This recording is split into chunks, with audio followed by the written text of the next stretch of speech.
Welcome to the Daily. I am Vince Miller. Right here, we study the Bible a few verses at a time in what we call Project 23. If you want to find out more about our 23-year journey through every verse of the Bible, click the link in the description below. We would love you to partner with us. More than that, just follow us on a daily basis. Today, we're reading Mark chapter 12.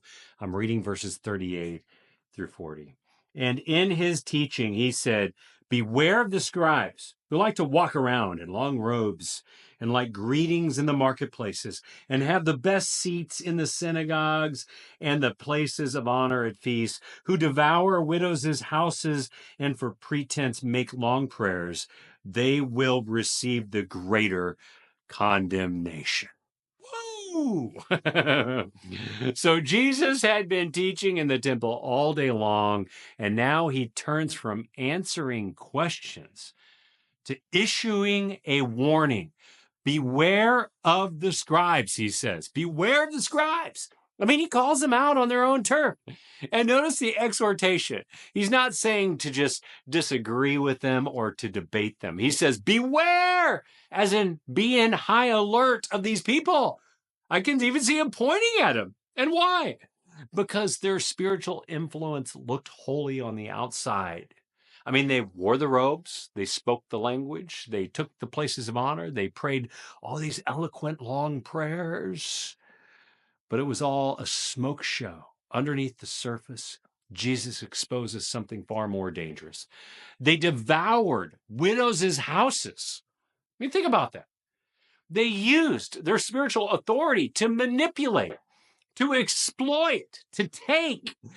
Their power was not for people's good, but for their own gain. And Jesus doesn't just call it out. He warns of a greater condemnation.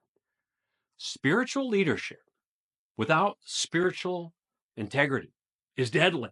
And Jesus is clear. He's not impressed with religious appearances. He sees the robes just like we can see. He sees the seats just like we do. He sees the greetings, their prayers, just like we do. But more importantly, he sees the motives of their heart and he's calling it out. So here's the probing question. Are you living for God's approval or people's applause? There is a difference between those two things. Living for God's approval or for the applause of people. And this warning isn't just for teachers and pastors like myself, which, by the way, is humbling to consider. I got to make sure that my integrity is in place every single day. It's for anyone tempted to put on a smoke show, a spiritual performance. It's for the man who prays in public but won't lead in his home. It's for the woman who knows scripture but won't show grace. It's for the leader who loves attention but won't serve in obscurity. God is not looking for polished people. That's not what he wants. He wants surrendered hearts all the time, done from purity toward others for God's benefit, not their own. So beware of putting on a religious show in your life.